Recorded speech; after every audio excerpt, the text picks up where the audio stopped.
secara khusus kepada pemuda-pemudi remaja yang ada di tempat ini. Tidak salah, kami boleh melalui perjalanan yang cukup panjang dan sampai di tempat ini semuanya terbayarkan karena kami melihat ada semangat yang luar biasa. Amin. Baik, sebelum kami masuk dalam pelayanan ibadah, jika kami memperkenalkan diri terlebih dahulu kepada Bapak Ibu kami dari Departemen Pemuda dan Anak Gereja Bethel Indonesia Kepulauan Nias hadir di tengah-tengah saudara-saudari, Bapak Ibu yang ada di tempat ini. Kami rindu untuk boleh bersama-sama merasakan kasih Tuhan yang luar biasa yang Tuhan telah berikan kepada kita semua. Dan tentunya hari ini kita akan merasakan kuasa dahsyat dan luar biasa. Amin. Kita akan merasakan lawatan Tuhan yang luar biasa. Terlebih-lebih Tuhan akan melawan anak-anak muda. Tuhan akan melawan anak-anak remaja. Tuhan akan melawan kita semua.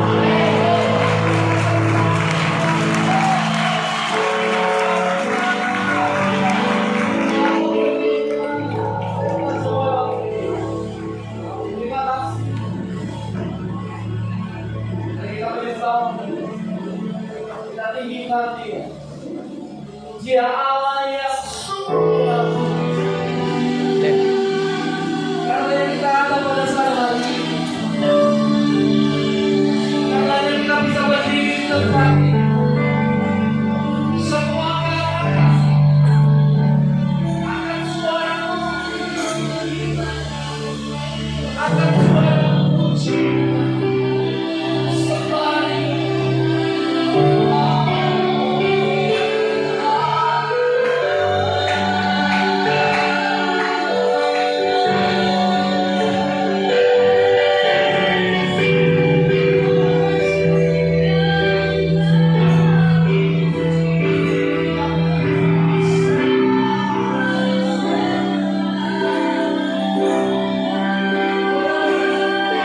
kasih setiamu di dalam hidup.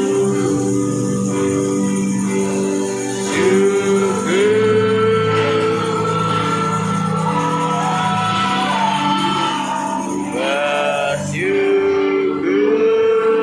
Bapa, bersyukur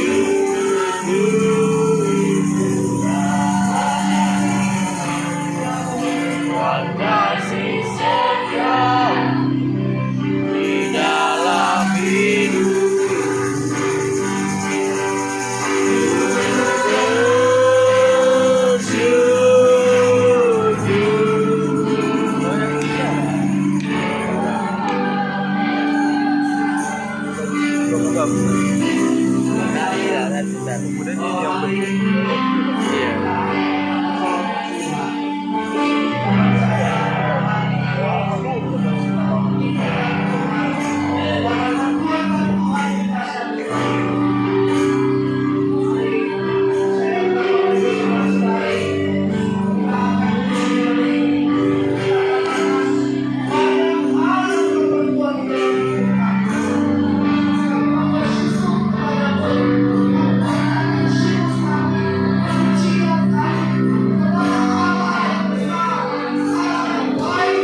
Biarlah manis kalimat-kalimat. Biarlah manis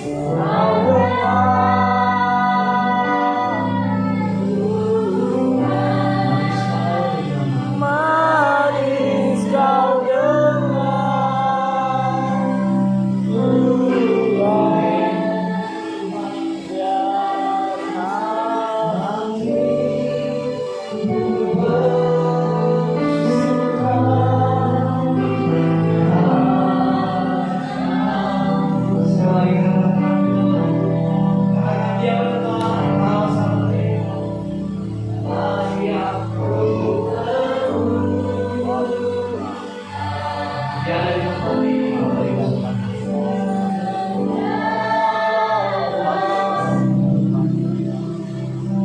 Pujian untuk Tuhan.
Baik, semua Tuhan amin. Baik Bapak Ibu, sebentar lagi kita memberikan persembahan yang terbaik di dalam Tuhan. Sebelum kita memberikan persembahan, kita berdoa. Kami bersyukur Tuhan buat semua kebaikan di dalam hidup kami, di mana Tuhan sebentar lagi kami akan memberikan persembahan yang terbaik di dalam-Mu. Kiranya persembahan kami Tuhan menjadi persembahan yang terbaik di dalam-Mu dan menjadi alat untuk memperluas kerajaan-Mu dalam kerajaan surga. Tuhan Yesus yang baik, Engkau berkati tangan yang memberi beserta cinta Tuhan itu semua karena ketulusan hati kami serahkan hari di tangan-Mu. Dalam nama Tuhan Yesus Kristus, kami mengucap syukur dan berterima kasih yang siap memberikan persembahan yang terbaik di hadapan Tuhan. Sama-sama kita katakan, amin. Baik.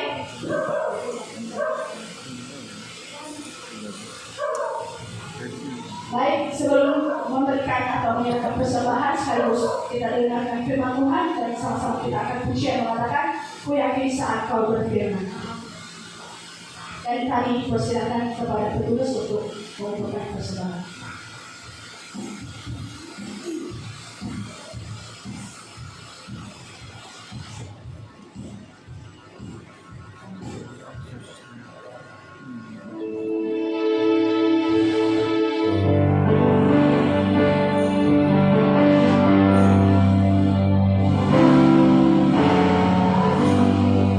Saat kau berfirman,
Kami sungguh bersyukur kepada Tuhan sebab hari ini hari yang baik.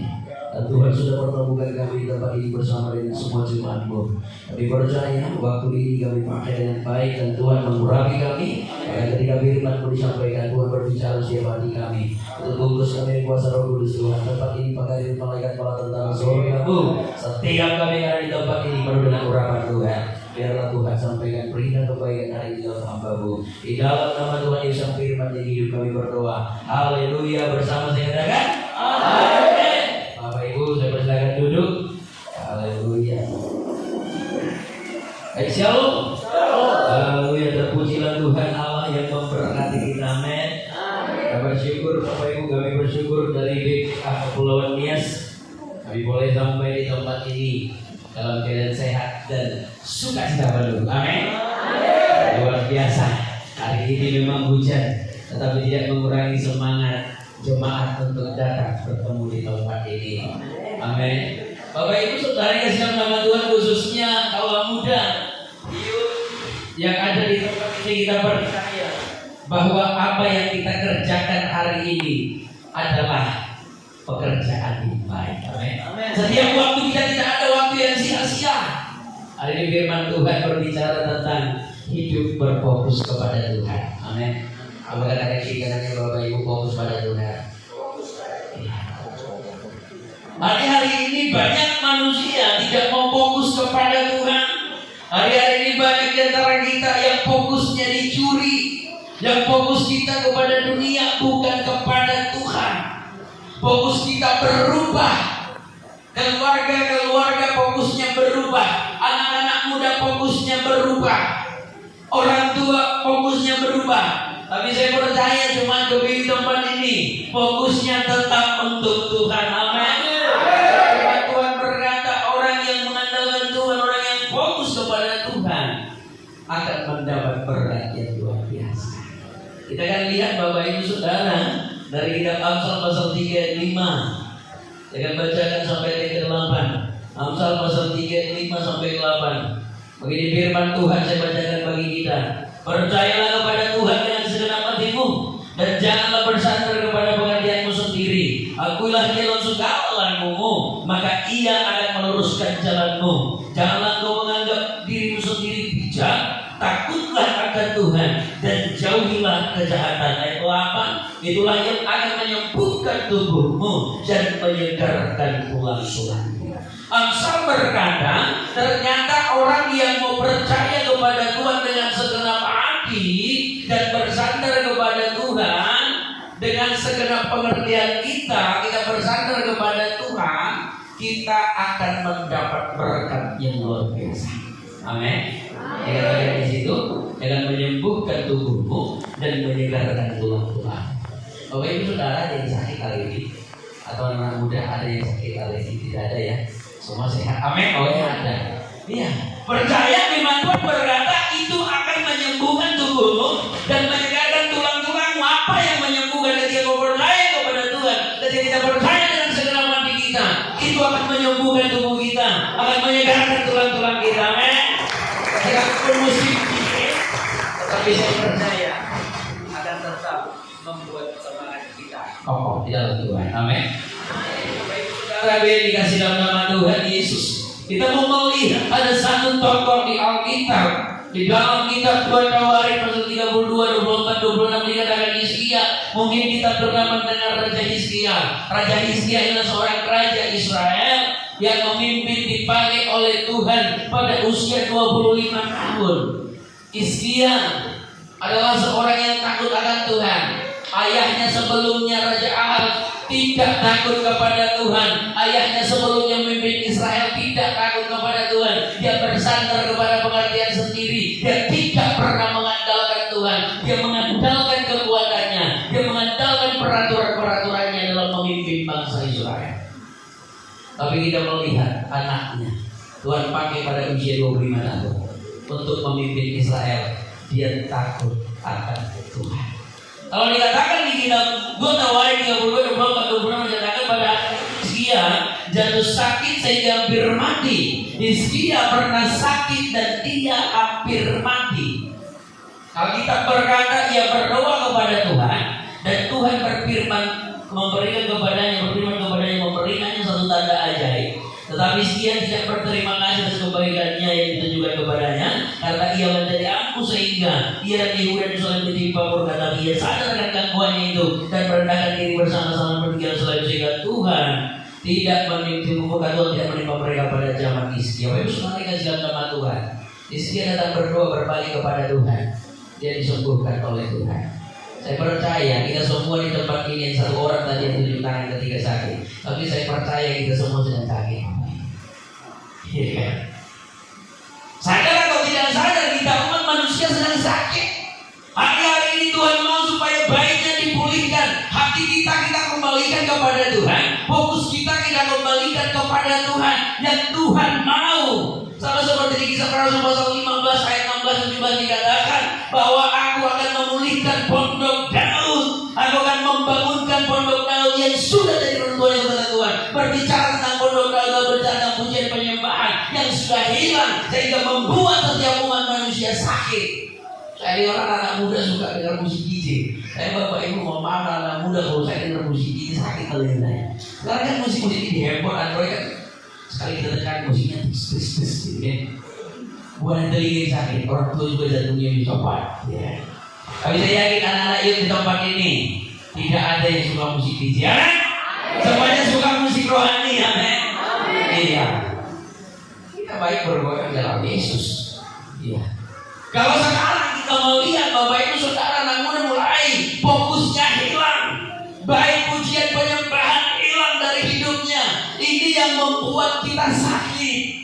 Sebenarnya manusia kelihatan sehat, tapi kalau dia tidak punya mengembalikan hatinya baik Allah, takut Allah dalam dirinya baik Tuhan, pujian penyembahan dalam hidupnya, sesungguhnya sakit. Coba tanya diri kanannya anak muda secara khusus, kamu sakit gak? Kalau dia menyembah Tuhan pagi-pagi dan malam, yuk berarti sakit. Tanya kamu menyembah gak pagi dan malam? Anak-anak yuk dia khusus. Saya percaya orang tua pasti bagaimana, ya kan? Berarti kalau dia tidak bisa pagi dan dua malam tidak menyembah Tuhan, berarti dia sakit. Sakitnya sakit apa? Jangan bilang sakit jiwa. Tapi sakitnya tidak ketemu dengan Tuhan. Bani Korah mencatat di Alkitab di kitab Mazmur. Bani Korah ini adalah salah satu etnis, ada salah satu buang ya, salah satu buang dari orang Israel yang dikhususkan untuk menaikkan pujian di hadapan Tuhan pada saat itu. Bani Korah, dia berkata, hatinya hancur kalau tidak bertemu dengan Tuhan, tulang-tulangnya hancur kalau tidak memuji Tuhan. Ketika kau tidak menjawab doanya, kenapa? Karena Tuhan sudah tidak disenangkan oleh nyanyiannya. Hari-hari ini banyak orang Kristen yang fokusnya tidak pada Tuhan. Hari-hari ini banyak orang Kristen yang fokusnya sudah berubah menjadi fokus terhadap Dia. Bapak Ibu Saudara, kita mari rubah fokus kita. Fokus kita hanya Tuhan. Coba tanya kiri kanannya, apa tujuanmu diciptakan di dunia ini? Jawabnya apa? Apa jawabnya? Gak ada kan? Senyum. Lumayan senyum daripada kenapa? Karena sungguh-sungguh. Iya. Bapak Ibu Saudara, kalau kita sadari tujuan kita diciptakan Tuhan di dunia ini, berarti kita harus kembalikan fokus kita kepada Tuhan. Iya, amin. Kita mencatat bahwa Lucifer gagal untuk fokus pada Tuhan. Tujuan Lucifer ada, malaikat dibuat Tuhan Lucifer menjadi pemuji penyembah Tuhan. Amin. Tetapi dia melanggar perintah Allah. Dia mau sama seperti Allah, dia sombong. Sama seperti dia ketika dia disembuhkan, dia sombong, dia aku. Maka Tuhan berkata, apa yang kau tunjukkan kepada orang Babel akan diangkat suatu saat. Maka Tuhan menghukum dia. Saudara, sadar gak kita diciptakan Tuhan? Engkau ada di tempat ini, kita ada di dunia ini, saya ada di dunia ini, untuk menggantikan Lucifer memuji Tuhan. Amin.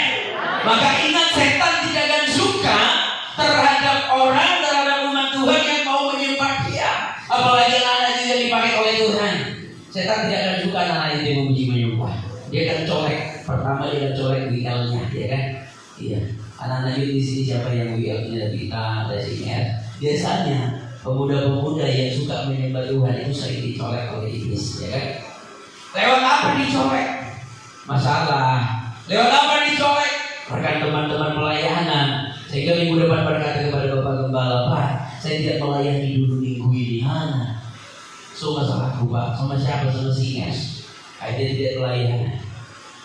Hati-hati orang yang suka menyembah Tuhan, maka iblis akan suka colek. Tapi kalau kita ikut hidup di dalam doa, hidup dalam pujian penyembahan, colekan iblis itu kita angkat buat kita maju. Amin. Bapak Ibu Saudara dikasih dalam nama Tuhan Yesus, ketika kita percaya kepada Tuhan, ketika kita fokus kepada Tuhan, sama seperti Hizkia ketika dia diangkat oleh Tuhan berumur 25 tahun, dia menjadi raja, dia fokus kepada Tuhan, bukan fokus kepada kerajaannya. Yang pertama, dia fokus kepada Tuhan. Apa yang menjadi berkat bagi kita kalau kita fokus pada Tuhan, Bapak Ibu? Yang pertama, Tuhan akan pakai kita untuk melakukan transformasi rohani. Anak-anak muda, orang tua, ketika kau fokus kepada Tuhan, Tuhan akan pakai kau melakukan perubahan. Perubahan apa yang kita bawa? Perubahan apa yang dibawa Hizkia ketika dia fokus kepada Tuhan? Yang pertama, dia memulihkan rumah Tuhan dan ibadah orang Israel. Saudara, sebelum Hizkia menjadi raja tidak ada lagi ibadah di bait Allah Israel. Tapi setelah dia menjadi raja, dipulihkan lagi menjadi bait Allah, dipergunakan untuk menjadi tempat memuji Tuhan. Saudara, kalau mau fokus kepada Tuhan, hari ini Tuhan akan memulihkan rumah tanggamu. Hari ini Tuhan akan pulihkan keluargamu. Tuhan akan pulihkan ayahmu, Tuhan akan pulihkan ibumu, Tuhan akan pulihkan seisi rumahmu. Amin. Anak-anak itu katakan amin. Dia fokus kepada Tuhan, keluargamu akan diubahkan, dipulihkan. Firman Tuhan berkata, satu orang selamat, maka seisi keluarga itu diselamatkan oleh Tuhan. Ketika kau fokus kepada Tuhan, kau lebih baik melakukan perubahan-perubahan rohani. Yang kedua, kenapa Hizkia bisa fokus pada Tuhan? Dia menjauhkan bukti pengorbanan, dia meragukan untuk berhala, dia hancurkan Nehustan. Hizkia seorang pemberani, 25 tahun umurnya. Dia berani melakukan terobosan besar.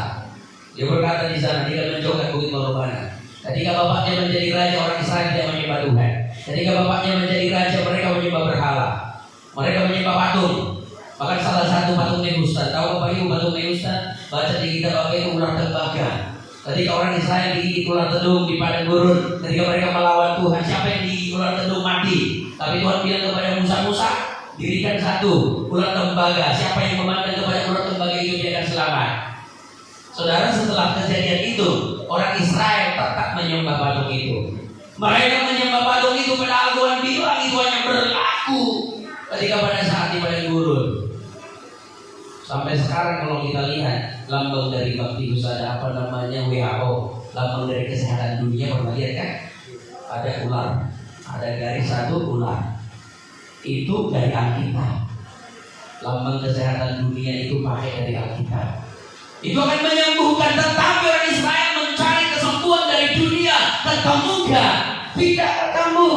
Bapak Ibu Saudara, kalau kita sakit, kita datang berobat ke dukun, sembuh enggak? Ada yang sembuh dari dukun? Ada. Ada Bapak Ibu yang sembuh dari dukun kan? Ada. Pernah satu kali ada orang yang berdoa datang di gereja kita. Dia bilang begini, Pak, kalau anak saya tidak bisa kembali dalam beberapa waktu karena anaknya, dia bilang dia sakit, anaknya entah sakit apa, tapi maksudnya ketika kesadarannya dipulihkan, maka saya akan mencari pendeta yang lain. Saya bilang silakan. Lalu sampai 6 pendeta dia jalani, dia balik lagi. Ternyata 2 pendeta itu sudah tidak kasihan. Saya bilang pendeta manusia. Lalu siapa lagi yang Bapak cari? Dia bilang saya akan mencari seorang yang sakti. Saya tidak tahu yang dikatakannya sakti, tapi yang jelas saya tahu dia pergi kepada orang pintar. Saya bilang dia kembali ke gereja, ternyata tidak berubah. Anaknya tidak berubah, anaknya tidak pulih. Saya bilang terakhir, Bapak yang harus pertama dipulihkan. Bapak yang pertama dipulihkan karena Bapak sudah sakit. Jadi Pak pendeta saya sehat, ya Bapak sakit rohaninya. Kalau Bapak pulih rohaninya, maka anak Bapak pulih. Amin. Saya percaya orang-orang tua di tempat ini rohaninya pulih, maka anaknya jadi berkat Tuhan. Amin. Kita harus berani Bapak Ibu menjauhkan tubuh berhala. Kita harus berani menjauhkan apa, menghancurkan Nehustan yang menjadi penghalang kita berhubungan dengan Tuhan. Apa yang menjadi berhala kita Bapak Ibu? Ada banyak tradisi-tradisi kita yang tidak sesuai dengan Alkitab. Ada tidak salah, tetapi Tetapi banyak di antara kita yang masih memakai hal-hal yang mistis. Contoh Bapak Ibu, kalau kami bagi orang Batak, kalau kita contohnya mau melangkah dari rumah, seringkali kita dikatakan harus melangkah dengan kaki kanan. Saya tidak tahu di sini berlaku apa enggak. Tapi saya bilang bagaimana kalau kita salah melangkah? Aturan kaki kanan dulu, lupa kiri, balik lagi gitu ya. Iya kan? Itu semua mengikat tidak benar. Kita harus berani rombak Bapak Ibu, ya kan? Kemarin ada satu yang kita layani, satu keluarga. Istrinya bilang, Pak, peraturan suami saya banyak. Saya bilang, peraturan suami ibu apa? Kalau kami mau keluar, ya lau saya lagi. Aduh, baru ya. Istri saya baru Bapak Ibu ya. Kalau kita mau keluar, Pak, anak-anak juga saya, Pak, pakai kaki kanan. Kalau keluar pintu harus pakai kaki kanan. Saya bilang sama orang Batak juga. Jadi kalau kaki kiri, nanti sial katanya. Saya bilang rumah kalau sudah diberkati, kalau Tuhan yang kaki mau kaki kiri, bagaimana orang kalau tidak punya kaki kanan? Maaf. Ada teman saya tidak punya kaki kanan berdasarkan. Bagaimana caranya melangkah kalau dia ada kaki kanan, Bapak Ibu? Berarti dia tidak diberkati, salah. Saudara, kita tidak perlu mengikuti peraturan itu karena apa? Ketika kita fokus kepada Tuhan, maka itu akan mematahkan semua kuk dosa. Amin. Haleluya. Katakan kiri kanannya, kuknya sudah patah belum? Ya kan? Belum patah. Pernah Bapak Ibu satu kali kita pelayan di sekolah di Lotu. Pelayanan karena SMK-nya bilang biasanya anak-anak di sini suka kesurupan, Pak. Kesurupannya tahun-tahun bisa orang kesurupan sampai satu kelas. Nah, tahun 2019 kita ada acara tim, kami melayani. Luar biasa yang kami layani. Kebanyakan yang pegang-pegang jimat anak-anak perempuan. Mohon maaf, istri saya juga ikut, ada bagi perempuan juga ikut konseling. Saya bilang kenapa? Mohon maaf ya Bu ya, Bapak Ibu orang tua kita mohon maaf ya. Di balik kos kutang ini, di balik beranya ini ditaruh peniti, ada kunyit, ada bawang putih. Saya bilang kenapa? Dia bilang supaya nanti kalau ada laki-laki yang mau berkecah kepada saya tidak cari. Satu anak manifest kita doakan ketika kita copot peniti, saya copot penitinya, copot bawang merahnya, bawang putihnya copot. Dia nangis-nangis, dia bilang nanti saya kasih mama saya, Pak. Sampai mamanya datang ke sekolah. Tidak boleh. Ini tidak boleh dihostkan. Anaknya sudah bilang ini harus dilepaskan. Dia bilang tidak boleh. Jadi kita doakan ya sudahlah, pulanglah ke damai sejahtera. Diangkut anaknya tidak dilepaskan. Saya berdaya di tempat ini tidak lagi seperti itu. Amin. Hanya ada Tuhan, hanya ada Kristus. Sebab ketika kita fokus kepada Tuhan maka ada perubahan besar. Ketika kita fokus kepada Tuhan maka setan juga akan lari. Ketika kau fokus kepada Tuhan maka kuasa kegelapan akan lari. Ketika kau fokus kepada Tuhan engkau akan disembuhkan, engkau akan dipulihkan. Amin. Beri kemuliaan bagi Tuhan. Seorang yang fokus hidupnya kepada Tuhan, dia akan mengalami kebaikan. Orang yang fokus hidupnya kepada Tuhan, dia akan mampu bersaksi membawa keluarga lingkungan mengenal Tuhan. Itulah wujud penyembahan kita yang sejati, sama seperti yang dilakukan Hizkia. Yang kedua, kalau kita fokus kepada Tuhan, apa yang kita dapatkan? Tuhan akan memberi kemenangan dalam pergumulan. Siapa yang punya pergumulan Bapak Ibu? Saya juga punya pergumulan, ya kan? Yang ngomong ini juga punya pergumulan. Siapa sih yang tidak punya pergumulan? Selagi kita masih hidup di dunia, tidak ada yang tidak punya pergumulan, ya kan? Semua punya pergumulan. Ya. Satu kali ada ibu-ibu berkata, Pak, banyak sekali penderitaan saya. Suami saya ajak saya masuk Kristen, tidak dari Muslim. Malah suami saya tak mau ke gereja. Suami saya pun tidak mau tahu, cari belajar, tidak mau tahu, ditinggalkan keluarganya dari seberang, datang ke Nias ikut suaminya. Saya bilang, ibu cinta suami ibu karena Yesus atau karena suami ibu? Dia bilang, saya cinta Yesus, bukan karena suami saya. Sudah tetap ikut Yesus, tapi jangan ceraikan suamimu, ya kan? Iya, apa yang penderitaan? Suatu saat dia bilang kepada teman saya seorang pendeta, Pak, banyak sekali pergumulan saya. Bagaimana caranya supaya saya tidak punya pergumulan? Saya tidak punya beban hidup. Spontan pendeta kawan saya ini bilang, gampang kok. Ibu mau tidak ada pergumulan? Iya, dia dengan polosnya berkata, silahkan mendaftar kepada Tuhan. Kalau kita sudah mati, tidak ada pergumulan. Berarti orang yang hidup punya pergumulan, amin. Nah sekarang bagaimana kita menyikapi pergumulan? Ketika kita fokus kepada Tuhan, Tuhan berjanji dia akan memberikan kemenangan bagi kita. Hizkia ketika dia fokus kepada Tuhan, Tuhan memberikan kemenangan dalam pergumulan juga. Pergumulan yang dihadapi Hizkia pada saat itu berat. Di kitab Yesaya pasal 30, di kitab Yesaya pasal 36 itu dikatakan di sini bahwa ketika itu Hizkia digabung oleh orang Sanherib, orang Asyur, digabung oleh musuh, mereka tuliskan surat seperti ini. Jangan percaya lagi kepada janji Allahmu, jangan percaya kepada janji Yahwehmu yang melindungi engkau. Bangsa-bangsa lain sudah takluk kepadaku, sekarang menyerahlah. Yesaya 37. Lalu apa lakukan Hizkia? Dia fokus kepada Tuhan. Dia bawa surat itu ke bait Tuhan. Kalau dulu nggak ada gereja Bapak Ibu, dia bawa ke bait Tuhan. Dia letakkan surat itu di bait Tuhan.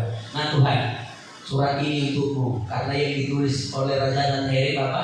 Jangan percaya lagi kepada Tuhanmu, jangan percaya lagi kepada Yahweh yang melindungi engkau. Jadi Hizkia bilang, Tuhan, mereka sedang menantang engkau. Saudara kan kita bisa fokus ke Tuhan. Apa yang terjadi Bapak Ibu ketika dia mengadu kepada Tuhan, dia fokus kepada Tuhan. Di ayat 14-15 dikatakan di sana, maka Tuhan memenangkan Hizkia, maka Tuhan memenangkan surat itu dari hadapan Tuhan dan berdoa. Ayat 14-15 dan ayat 35 dikatakan, Tuhan berjanji, aku akan pagari dan aku akan selamatkan kota ini. Bapak Ibu Saudara, Tuhan akan pagari dan selamatkan rumahmu, Tuhan akan pagari dan selamatkan jiwamu, Tuhan akan pagari dan selamatkan gerejamu, Tuhan akan pagari dan selamatkan desamu. Ketika kau bawa di kaki Tuhan, amin. Dan kita tidak perlu fokus kepada dunia, kita tidak perlu fokus kepada hal dunia yang mengikat kita, tapi cukup fokus kepada Tuhan, maka Dia akan bertindak. Surah yang dikasih dalam nama Tuhan, Yesaya 36 apa yang dikatakan? Ayat 36, Tuhan mengirimkan malaikatnya. Satu malaikat dikirimkan Tuhan, 185.000 musuh mati. Besoknya Hizkia dan tentaranya melihat 185.000 orang. Dia bilang itu yang mati 185.000 orang, hanya satu malaikat. Saudara punya pergumulan berapa? Bapak Ibu, anak muda punya pergumulan 185.000 macam? Enggak ada ya? Enggak sampai. Hizkia, satu malaikat Tuhan diutus 185.000 mati. Kalau kau punya 185.000 pergumulan, cukup satu malaikat Tuhan malam ini dikirimkan, tumbang semua masalahnya, amin. Yang penting kau fokus kepada Tuhan, biar Dia yang bertindak. Engkau fokus kepada Tuhan, jangan fokus terhadap masalahmu. Seringkali kita fokus terhadap masalah kita. Bagi orang yang sakit, saya mau katakan, jangan lihat penyakitmu, jangan tanya penyakitmu. Tuhan mau sakit lagi bagian dada sebelah kanan, jangan-jangan saya penyakit paru. Tuhan sebelah kiri lagi, jangan jantungku ya Tuhan. Akhirnya pergi ke dokter, dia bilang komplikasi.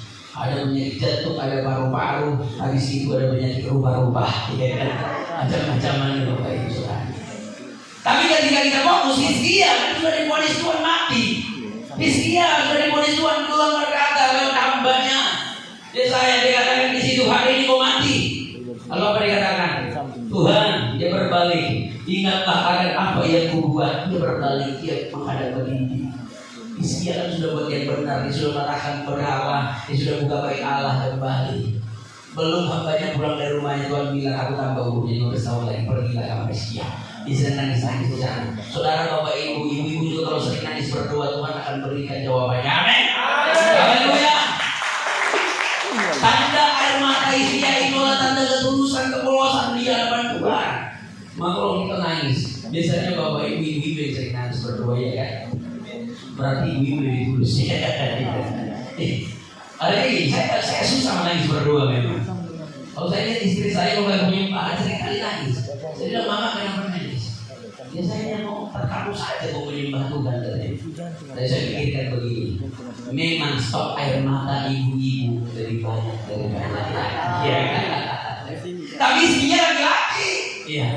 Dia menangis di hadapan Tuhan. Dia berkata, Tuhan, ingatlah kiranya akan apa yang sudah kuperbuat. Maka Tuhan menyembuhkan penyakitnya dan ditambah lagi umur berapa Bapak Ibu? 15 tahun. Ya. 15 tahun Tuhan kasih bonus. Enak Bapak Ibu, orangnya sudah mati. Dokter bilang katakan umurmu 2 bulan lagi. Emangnya dokter dia tahu hari mati kita gitu. Tapi dari segi lihat kesehatannya kalau 2 bulan lagi sudah tahu. Ya, ternyata dokternya belum mati. Hizkia Dia diselamatkan oleh Tuhan. Kenapa? Karena dia fokus kepada Tuhan. Amin. Coba katakan fokus kepada Tuhan pada pergumulan.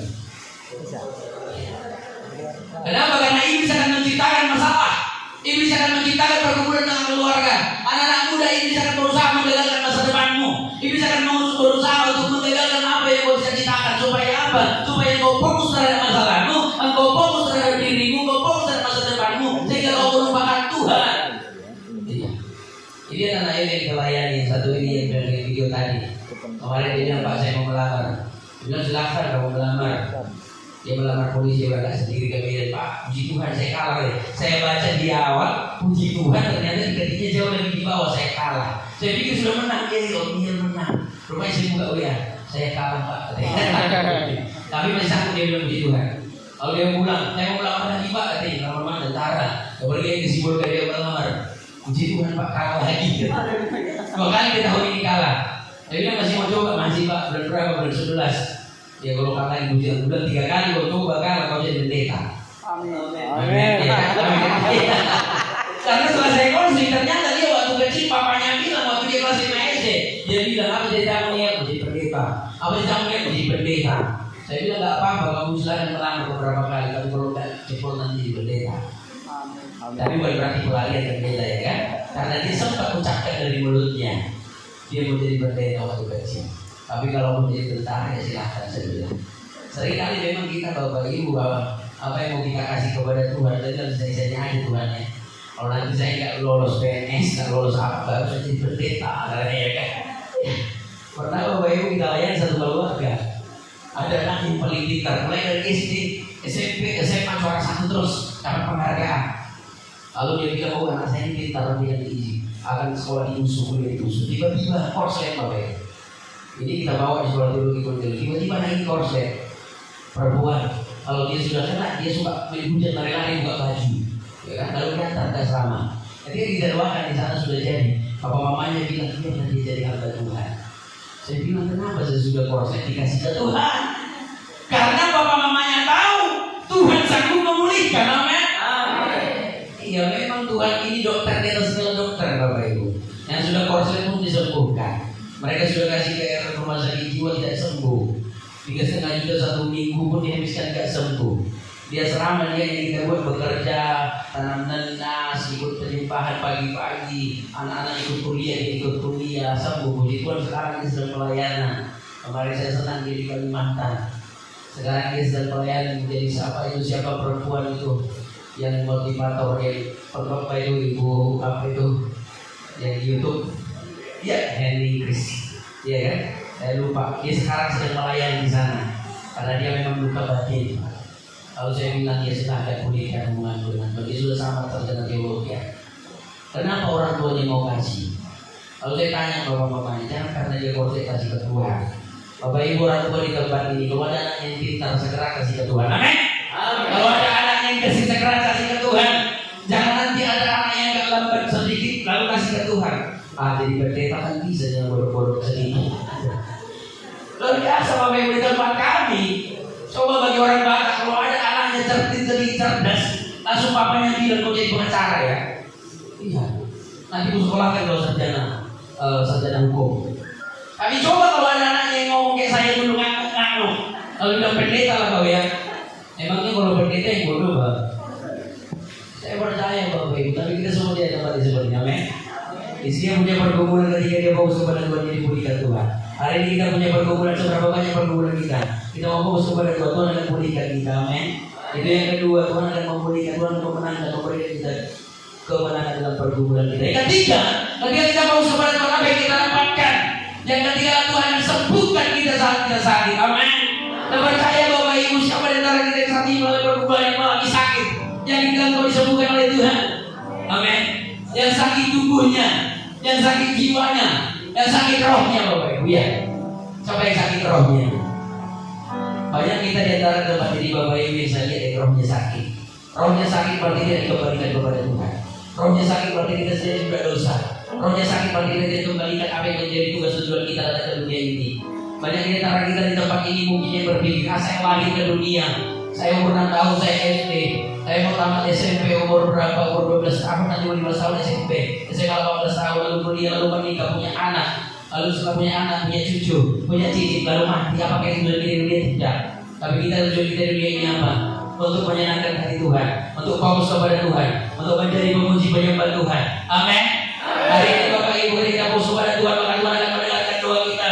Tuhan akan sembuhkan kita saat kita sakit. Tuhan akan pulihkan diri kita saat punya pergumulan. Kita percaya Bapak Ibu, ketika fokusmu kau rubah, ketika fokusmu kau rubah sekarang ke Tuhan. Anak muda, ketika fokusmu kau rubah, masa depanmu akan cemerlang. Anak muda, ketika fokusmu engkau alihkan kepada Tuhan sekarang, maka masa depanmu akan menjadi masa depan yang penuh dengan harapan. Tuhan akan memberkati. Siapa yang sangka Hizkia bisa menjadi raja yang berhasil?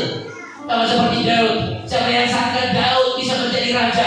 Daud berhasil sementara pekerjaannya apa? Hanya menggembalakan kambing domba ayahnya di padang bukit. Hanya menggembalakan kambing domba. Tapi ketika Tuhan pilih dia, urapi salah satu anak Isai, dan ditunjukkan bapaknya. Siapa? Si Elia.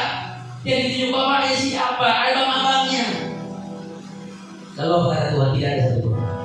Elia punya badan besar kekar. Dia sebagai senjata pengawal Saul. Tuhan bilang kepada dia, lalu Samuel bilang, masih ada anakmu? Ada. Tapi anak saya ini kerdil, anak saya ini cukup, anak saya tidak tahu apa-apa, dia mengatakan kambing domba. Tuhan bilang suruh panggil. Sebelum dia datang dia akan makan. Lalu ketika Daud datang, mungkin Daud rambutnya keriting, ya kan? Mungkin Daud pakaian itu mengambil saat itu karena dia baru pulang mengembalakan. Tuhan bilang itu dia, orang dia menjadi raja. Anak muda, siapa yang sangka Daud menjadi raja? Masa depan ada di tangan Tuhan, amin. Ketika dia fokus pada Tuhan, bapaknya tidak tahu Daud mengerjakan apa di sana. Bapaknya Isai tidak tahu Daud mengerjakan apa di sana. Ternyata Daud ketika mengembalakan kambing domba, di sela-sela kehidupannya, di sela-sela pekerjaannya, dia memainkan kecapi, dia memuji Tuhan, dia bersorak-sorai, dia menyembah Tuhan, dia berkomunikasi dengan Tuhan. Maka masa depannya dijamin oleh Tuhan, amin. Karena kalau kita akan fokus kepada Tuhan, fokusnya Daud bukan hanya mengembalakan kambing domba, tapi dia fokus kepada Tuhan. Maka ketika dia berhadapan dengan singa, ketika dia berhadapan dengan musuh, ketika dia berhadapan dengan harimau sekalipun, fokusnya kepada Tuhan tidak pernah berubah. Dia bisa kalahkan. Ketika Goliat datang, bukan si Elia yang menangani Goliat, bukan Saul yang mengalahkan Goliat, tetapi yang mengalahkan Goliat siapa? Daud. Saudara dikasih dalam nama Tuhan. Jadi kau memberikan kepada kita apa? Tuhan akan memberikan setiap kehidupan kita. Ada 3 hal yang Tuhan berikan kepada kita fokus kepada Tuhan. Maka Bapak Ibu Saudara anak Yud mau fokus kepada Tuhan, amin. Beberapa di antara kita anak Yud, anak pemuda ya khususnya. Angkat tangan gue mau fokus kepada Tuhan hari ini. Tuhan tidak. Angkat tangan gue mau fokus kepada Tuhan, anak Yud. Iya, haleluya, luar biasa. Anak Yud dipakai Tuhan, amin. Haleluya, luar biasa. Tuhan mau pakai, Tuhan mau pulihkan. Fokuslah kepada Tuhan. Masa depan sungguh ada. Maka berkata masa depan sungguh ada dengan Tuhan. Tuhan tidak pernah berdusta, Tuhan tidak pernah berbohong. Dia akan berikan kepada kita. Tapi ketika fokus kepada dunia, maka Tuhan akan meninggalkan engkau. Tuhan akan menjauh daripada kita. Maka Tuhan tidak akan memberikan masa depan yang baik bagi kita. Tapi saya percaya ketika kau fokus kepada Tuhan, engkau akan diprioritaskan oleh Tuhan. Amin. Satu hal bagi anak Yud, prioritaskan Tuhan. Saya percaya bagi anak Yud bangun pagi yang pertama dicari lagi. Ya kan? Yang punya handphone. Anak pemuda kalau bangun pagi apa yang dicari? Jangan kan anak muda irama masih mana handphone besok? Ya kan? Anaknya yang bungsu tadi dari mana? Gak dicari mana handphone itu? Ya. Tapi di sini ada seperti itu Bapak Ibu ya. Anak muda bangun pagi cari Tuhan. Pagi-pagi jam 5 bangun cari Tuhan, amin. Saya luar biasa Bapak Ibu ketika saya sampai di sini tahun 2010 saya pelayanan. Tahun 2012 saya di Mandrevi. Saya dengarkan nyanyian. Saya belum bisa mengerti bahasa dia pada saat itu. Sekarang sudah mengerti memehu Bapak Ibu. Sedang belajar, ya kan? Di sana terdengar nyanyian pagi-pagi. Di sana terdengar nyanyian pagi-pagi. Tapi kemarin saya ke Mandrevi tidak lagi nyanyian seperti itu. Yang ada apa? Musik, Bluetooth, DJ. Sampai jam 3 pagi. Di tempat mertua saya pun saya dengar tidak lagi nyanyian di kampung mertua saya. Sedih, berputar Bapak Ibu. Fokus manusia sekarang sudah tidak kepada Tuhan. Mari kita pulihkan Pondok Daud. Kalau di kota Gunung Sidoni saya lihat ada terobosan besar dari BKP. BKP kota sekarang sudah mengadakan apa? Jam 6 pagi sudah putar musik rohani. Jam 6 pagi sudah khotbah pendeta. Pasang toa. Kenapa? Karena rumah-rumah sedang sepi. Kenapa? Karena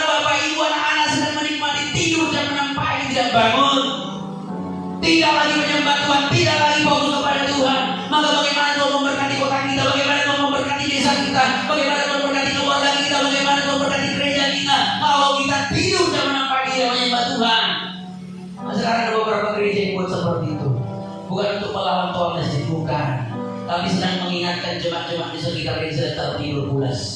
Mari menyembah Tuhan saudara katanya. Mari kita mainkan pujian kepada Tuhan. Alangkah baiknya, saya percaya di desa ini, di dusun ini masih berlaku seperti itu. Pagi-pagi menunda, amin. Pagi-pagi mengalir ke suara. Haleluya. Oke, ini saudara yang kasih nama Tuhan, mari fokus kepada Tuhan. Ketika fokus datang kepada Tuhan, maka Tuhan juga akan berkat Tuhan juga akan diberikan orang-orang yang percaya kepadanya. Kita masih berkata, berkat Tuhan akan mengalir kepada orang yang dicintainya saat dia tidur, amin. Ketika kau tidur malam ini, berkat Tuhan datang. Kalau kau cinta Tuhan, Tuhan cinta engkau, maka berkat Tuhan diperintahkan bagi kita. Haleluya. Mari Bapak Ibu Saudara, kita tundukkan hati di hadapan Tuhan. Pesan firman Tuhan bagi kita